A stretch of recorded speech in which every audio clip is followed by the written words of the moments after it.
جناب السلام علیکم، آداب عرض ہے۔ غالب کے بارے میں اپنی گفتگو کو ہم جاری رکھیں گے آج۔ جیسے کہ پہلے عرض کیا جا چکا، غالب اردو کا وہ شاعر ہے جس نے اردو ادب کو عالمی ادب کے یا کسی بھی زبان کے ادب کے مقابلے میں لا کھڑا کیا۔ تو یہ ایک ایسا سرمایہ ہے جس پہ اردو ادب بلا شبہ فخر کر سکتا ہے۔ غالب فکر و فلسفے کا ایک انتہائی عظیم شاعر ہے۔ غالب سے پہلے اردو غزل میں کہیں کہیں معانی آفرین مطالب اور اشعار ملتے ہیں، میر کے ہاں اوروں کے ہاں، لیکن عمومی فکر جو تھی وہ صرف گل و بلبل اور عاشق و محبوب ان تمام موضوعات کے گرد گھومتی تھی۔ اردو کی جان جو ہے وہ غزل ہے، اور غزل میں جس طرح سے فکر کے فلسفے کے دقیق ترین موضوعات کو غالب نے سمو دیا، وہ غالب کی عظمت کا سب سے بین ثبوت ہے۔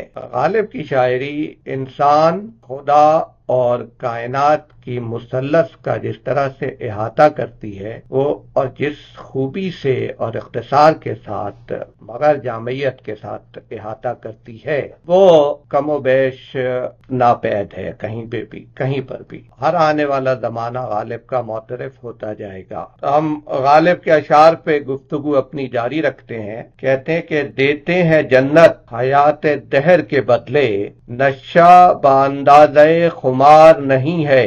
اب آپ یہ دیکھیں کہ غالب کہہ رہے ہیں کہ یہاں رنج و کدورت سے اور جن تکالیف سے، جن آلام و مصائب سے دنیا میں ہمیں سابقہ رہا، جنت اس کا کچھ مداوع تو کر سکتی ہے لیکن مکمل تلافی نہیں کر سکتی۔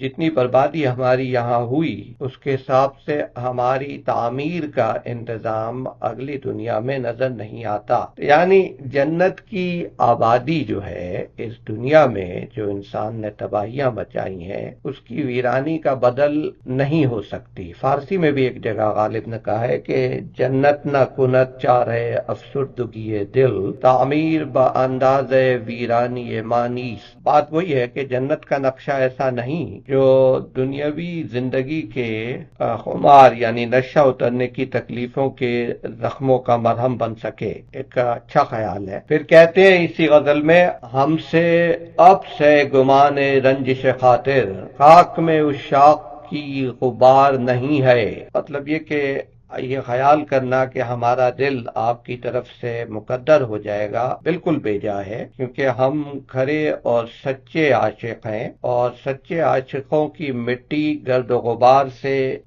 کینے سے بالکل پاک ہوتی ہے، لہذا ہمارا دل مقدر ہونے کا کوئی امکان نہیں۔ اور یہاں خاک جو ہے وہ سمجھیے آپ تینت کی جگہ پہ استعمال کیا ہے غالب نے، تو ایک اپنا اچھوتا محاورہ دیا ہے، اور لفظی معنی یہ کہ اگر ہم خاک بھی ہو جائیں تو اس سے غبار نہ بنے گا، لیکن اصل حسن یہی ہے کہ ہماری خاک میں تو غبار ہے ہی نہیں۔ ہماری خاک میں کیونکہ غبار نہیں ہے، نہ ہمارا دل مقدر ہوگا، نہ ہماری کسی بات سے آپ کے دل میں تقدر پیدا ہوگا۔ یہ دوسرا معنی ہے، کیونکہ جب ہماری خاک میں غبار نہیں ہے تو اس سے پھر آپ کا دل میلا ہونے کے لیے گرد و غبار ہمارے پاس ہے ہی نہیں، تو ہماری کسی بات سے آپ کا دل میلا نہیں ہو سکتا۔ پھر آگے ایک اور شعر اگلی غزل میں ہے کہ رفوع زخم سے مطلب ہے لذت زخم سوزن کی، سمجھیو مت کے پاسے درد سے دیوانہ غافل ہے۔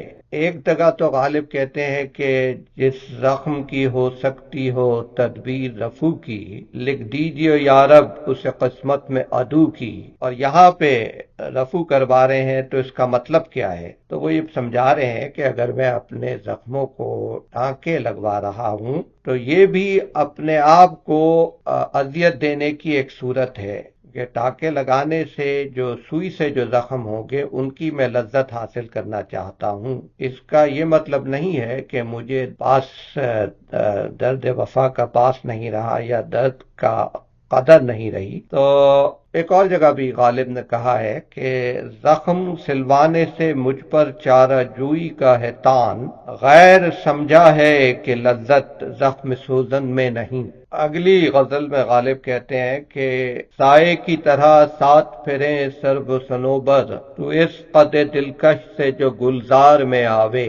پھر کہتے ہیں دے مجھ کو شکایت کی اجازت کے ستمگر، کچھ تجھ کو مزہ بھی میرے آزار میں آوے۔ اس کا لطف اس شعر کی خوبصورتی میں ہے۔ خیال وہی ہے کہ جو ستم اور ظلم کرتا ہے اسے اپنے شکار کے تڑپنے سے اور بھی زیادہ لطف اور حظ حاصل ہوتا ہے، تو مجھے بھی گلے شکوے کی اجازت دے تاکہ تجھے میرے ستانے میں اور بھی زیادہ مزہ آئے۔ جہاں تک میں گلا شکوہ کروں گا تجھے اور غصہ آئے گا، تو اور سختی کرے گا، اور یہاں شکوہ بڑھتا جائے گا، تیری سختیاں بڑھتی جائیں گی۔ اگر تیری سختیوں کو چپ چاپ صبر سے برداشت کر لیا جائے تو کچھ بھی لطف نہ ہوگا۔ تو غلام رسول مہر نے کہا کہ یہ مولانا طباطبائی نے کہ یہ حاصل غزل شعر ہے۔ کہتے ہیں کہ غارت گر ناموس نہ ہو گر حبس زر، کیوں شاہد گل باغ سے بازار میں آوے۔ یہ ایک خیال ہے غالب کا، جو کہ دائمی خیال ہے کہ جو ہوس زر، دولت، ناموس اور دنیاوی چیزوں کا جو لالچ ہوتا ہے، وہ اگر لالچ ہوس حد سے بڑھ جائے تو رسوائی کا باعث ہوتی ہے اور انسان کی عزت و ناموس کو برباد کر دیتی ہے۔ پھر کہتے ہیں کہ گنجینہ معانی کا طلسم اس کو سمجھیے، جو لفظ کے غالب میرے اشعار میں آوے۔ وہ کہتے ہیں کہ جو لفظ میں استعمال کرتا ہوں وہ گنجینہ معانی کا طلسم ہوتا ہے۔ اب یہ اس میں کافی معانی پنہا ہے۔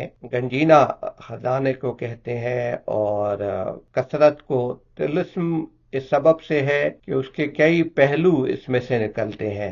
ظاہر ہے کہ طلسم جو ہے وہ مشکل سے کھلتا ہے، حیرت انگیز ہوتا ہے، اسی طرح میرا کلام بھی مشکل سے آشکار ہوتا ہے اور اس کے معنی سے حیرت پیدا ہوتی ہے۔ تو انتہائی بدی تشبیہ ہے یہ، اور جس طرح کے معنی کے خزانوں کو طلسم سے غالب نے بھر دیا ہے اور ہمارے لیے آنے والے زمانوں کے لیے اسباب حیرت فراہم کر دیے ہیں۔ پھر اگلی غزل میں کہتے ہیں کہ حسن مہ گرچہ بہنگام کمال اچھا ہے، اس سے میرا مہ خورشید جمال اچھا ہے۔ بوسہ دیتے نہیں اور دل پہ ہے ہر لحظہ نگاہ، جی میں کہتے ہیں کہ مفت آئے تو مال اچھا ہے، اور بازار سے لے آئے اگر ٹوٹ گیا، ساغر جم سے میرا جام سفال اچھا ہے۔ ساغر جم جمشید کا وہ پیالہ جس سے پوری دنیا نظر آتی تھی، جمشید ایران کا ایک بادشاہ تھا جس سے یہ پیالہ، یہ ساغر منسوب ہے۔ جام سفال مٹی کا پیالہ، غالب گرچہ جانتے ہیں کہ مٹی کا پیالہ بہت بے حقیقت چیز ہے، لیکن اس کے باوجود انہوں نے مٹی کے پیالے کی برتری کا ایک ایسا پہلو پیدا کر لیا جس سے کوئی بھی اختلاف نہیں کر سکتا۔ غالب سے پہلے یہ تشبیہ شاید کہیں اور نہیں ملتی کہ کس طرح سے انہوں نے مٹی کے پیالے کی برتری کا ایک پہلو نکال لیا۔ پیالے سے مقصود منتہا یہی ہے کہ شراب پینی ہے، جو شراب پینی ہے تو پھر ساغر جم گم ہو جائے، ٹوٹ جائے تو دوسرا کیسے بنے، اور مٹی کا پیالہ اگر ٹوٹ جائے تو ہر شخص بازار سے فوراً لا سکتا ہے۔ تو لہذا جس مقصد کے لیے پیالے کو بنایا گیا اس مقصد کے لیے مٹی کا پیالہ ساغر جم سے بدرجہ بہتر ہے، کیونکہ اصل شراب نوشی ہے۔ پیالہ خواہ کیسا ہی ہو، اگر پرپس پہ فرق آتا ہے تو مٹی کا پیالہ از ریپلیسبل، اس کا یہ مطلب ہے کہ جو اصل کام ہے وہ جاری رہے گا۔ ویسے تو غالب پیالے کے بھی محتاج نہیں، آپ کو یاد ہوگا کہ ایک جگہ کہتے ہیں کہ پلا دے کوک سے ساقی جو ہم سے نفرت ہے، پیالہ گر نہیں دیتا نہ دے شراب تو دے۔ ایسے اچھی غزل ہے، کہتے ہیں کہ بے طلب دے تو مزہ اس میں سوا ملتا ہے، وہ گدا جس کو نہ ہو خوہ سوال اچھا ہے۔ ان کے دیکھے سے جو آ جاتی ہے منہ پہ رونق، وہ سمجھتے ہیں کہ بیمار کا حال اچھا ہے۔ دیکھیے پاتے ہیں عشاق بتوں سے کیا فیض، ایک برہمن نے کہا ہے کہ یہ سال اچھا ہے، قطرہ دریا میں جو مل جائے تو دریا ہو جائے، کام اچھا ہے وہ جس کا کہ معال اچھا ہے۔ شعر میں عموماً لوگوں نے پہلے مصرے پہ توجہ دی ہے کہ قطرہ دریا میں جو مل جائے تو دریا ہو جائے، تو یہ تو غالب کا ایک مضمون ہے جو اور جگہ بھی انہوں نے بیان کیا، لیکن یہاں جو شعر کا اصل مقصد ہے وہ دوسرے مصرے میں ہے۔ دوسرے مصرے میں کیونکہ اس طرح کے پہلے مصرے کے ہم مضمون اشعار غالب کے فارسی اور اردو کلام میں بہت سارے ہیں، لیکن یہاں پہلا مصرع جو ہے وہ صرف مثال کے طور پہ غالب نے بیان کیا ہے۔ اس کا جو مقصد ہے وہ دوسرے مصرے میں ہے، جو یہ ہے کہ کام اچھا ہے وہ جس کا کہ معال اچھا ہے۔ معال یعنی انجام، نتیجہ۔ کام وہی اچھا ہوتا ہے جس کا انجام یا نتیجہ اچھا ہو، یہ غالب یہاں پہ کہنا چاہ رہے ہیں۔ پہلا مصرع مثال کے طور پر پیش کیا ہے۔ پھر کہتے ہیں ہم کو معلوم ہے جنت کی حقیقت، لیکن دل کے خوش رکھنے کو غالب یہ خیال اچھا ہے۔ یہاں پر بھی حقیقت اور خیال یہ دو الفاظ ہیں جن سے غالب نے معنی آفرینی پیدا کی ہے۔ ایک مطلب یہ ہو سکتا ہے کہ ہمیں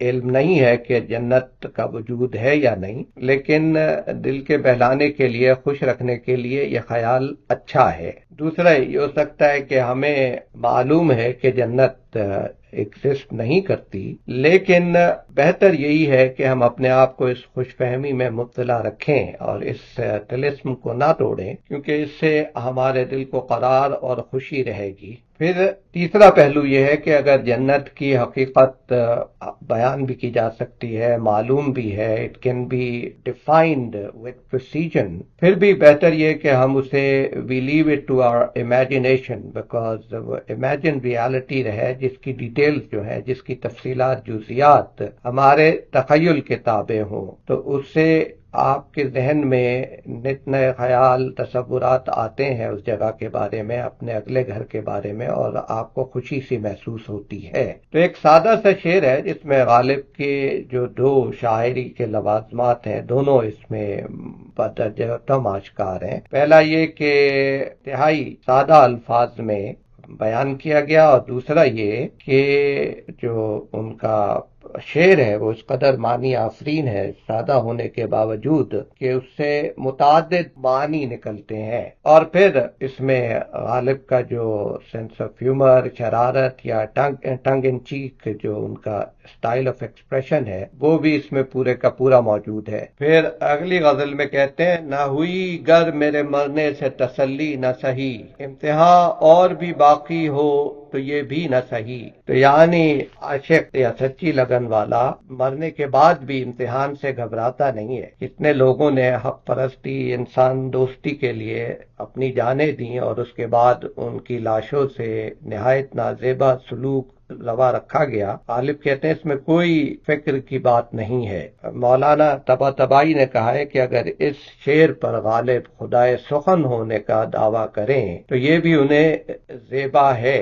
اور اس کے بعد آپ شعر دیکھیں تو اتنا سادہ ہے کہ نہ فن معانی کی کوئی اس میں اچھوتی بات ہے، نہ ایسا ہے کہ کوئی بیان میں بہت بڑا کمال ہو گیا، اور نہ کوئی بدیع کے تکلفات ہیں، لیکن یکجا کر کے چند الفاظ کو ایک انتہائی خوبصورت خیال کی تشکیل غالب دے دیتے ہیں۔ پھر وہ کہتے ہیں کہ نفس قیس کے ہے چشم و چراغ صحرا، گر نہیں شمع سہ خانہ لیلا نہ سہی۔ اب یہ ایک بہت ہی خوبصورت خیال ہے کہ مجنوں کا وجود، اب جیسے لوگ اپنا وطن چھوڑ جاتے ہیں صاحبان کمال، ان کی قدر نہیں ہوتی، اسی طرح مجنوں کا وجود جو ہے وہ صحرا کے لیے باعث رونق ہے، اور صحرا جیسے بے رونق مقام میں، بے آب و گیا مقام میں مجنوں کی وجہ سے میلہ لگا ہوا ہے، رونق ہے، تو اگر اسے لیلا کے سیاہ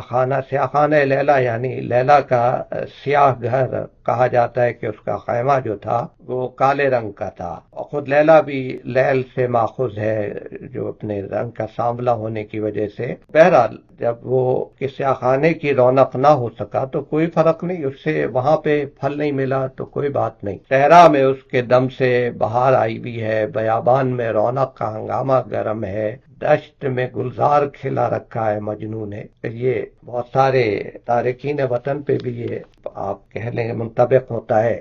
ایک ہنگامے پہ موقوف ہے گھر کی رونق، نوحہ غم ہی سہی نغمہ شادی نہ سہی. اب یہ غالب کہتے ہیں گھر یا زندگی کی رونق جو ہے وہ ہنگامے سے، ہونے سے، کسی نہ کسی کاروائی سے ہے. اگر مسرت و شادمانی کا نغمہ نصیب نہیں، غم کا نوحہ ہے، تو یہ بھی غنیمت سمجھیے، کیونکہ اس عارضی اور ناپائیدار زندگی میں انسان کو مختلف حالات پیش آتے ہیں اور غم اور زندگی دونوں ہی سے سابقہ پڑتا ہے. تو جن لوگوں کی حقیقت پر نظر ہو، زندگی کو سمجھتے ہوں، وہ ایسی چیزوں کو ان سے بے نیاز رہتے ہیں اور خوشی اور غم دونوں کو ہی ہیچ جانتے ہیں. انہیں معلوم ہے کہ زندگی میں دل لگی کے لیے کسی ایک کا وجود ضروری ہے. تو غالب کہتے ہیں کہ اگر خوشی نصیب نہیں ہو سکتی تو غم بھی صحیح. اور اگر آپ گھر کی مراد لیں تب بھی گھر میں رونق کی دو ہی صورتیں ہیں کہ یا تو مسرت کا ہنگامہ بپا ہو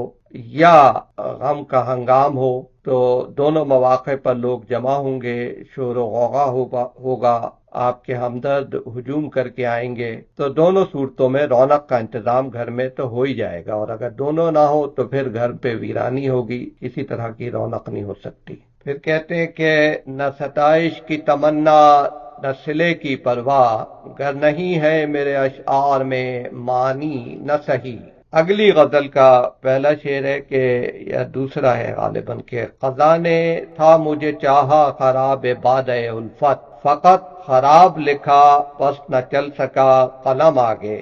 مطلب یہ کہ قسمت خراب ہو تو دعا بھی انسان کو پوری نہیں لگتی. قسمت نے، مقدر نے چاہا تھا کہ میں خراب باد الفت ہوں، یعنی محبت کی شراب کے مزے لوں، لطف و آرام کے مستی سے بہرور ہوں. اور اس کے بعد وہ کہتے ہیں کہ یہ چاہا تو یہ تھا لیکن خراب لکھنے کے بعد قلم آگے چلا نہیں، اور میری قسمت میں صرف خرابی، تباہی اور بدمستی رہ گئی. باد الفت جو ہماری قسمت میں نہیں تھی وہ پھر ہمیں نصیب نہ ہو سکی. پھر کہتے ہیں خدا کے واسطے داد اس جنون عشق کی دینا، کہ اس کے در پہ پہنچتے ہیں نامہ بر سے ہم آگے. یعنی محبت کی دیوانگی کا ایک لطیف پیرایا بیان کیا ہے کہ ہم خط لکھ کر قاصد کے حوالے کر دیتے ہیں، لیکن ہماری دیوانگی، بےتابی اور اضطراب کا حال یہ ہے کہ قاصد کے پہنچنے کا انتظار تو کیا کریں گے، اس سے پہلے ہم محبوب کے دروازے پر پہنچ جاتے ہیں. یہ جنون شوق ہے، اور یہ غالب نے جنون کا جو مظہر بیان کیا ہے وہ ان کا ہی حق تھا. دل و جگر میں پرافشاں جو ایک موجہ خون ہے، ہم اپنے ذام میں سمجھے ہوئے تھے اس کو دم آگے. اگلا شعر ہے مقطع. قسم جنازے پہ آنے کی میرے کھاتے ہیں غالب، ہمیشہ کھاتے تھے جو میری جان کی قسم آگے. مطلب جن لوگوں کو مجھ سے پہلے اس قدر پیار تھا، اس قدر محبت تھی کہ وہ میری جان کی قسم کھاتے تھے، اب وہ میرے جنازے پر نہ آنے کی قسم کھا رہے ہیں. خفگی میں، لڑائی میں ایک ایسا وقت بھی آتا ہے اور لوگ بے تعلقی اختیار کر لیتے ہیں. پھر اگلی غزل میں غالب کہتے ہیں کہ پر ہوں میں شکوے سے یوں راگ سے جیسے باجا، ایک ذرا چھیڑیے پھر دیکھیے کیا ہوتا ہے.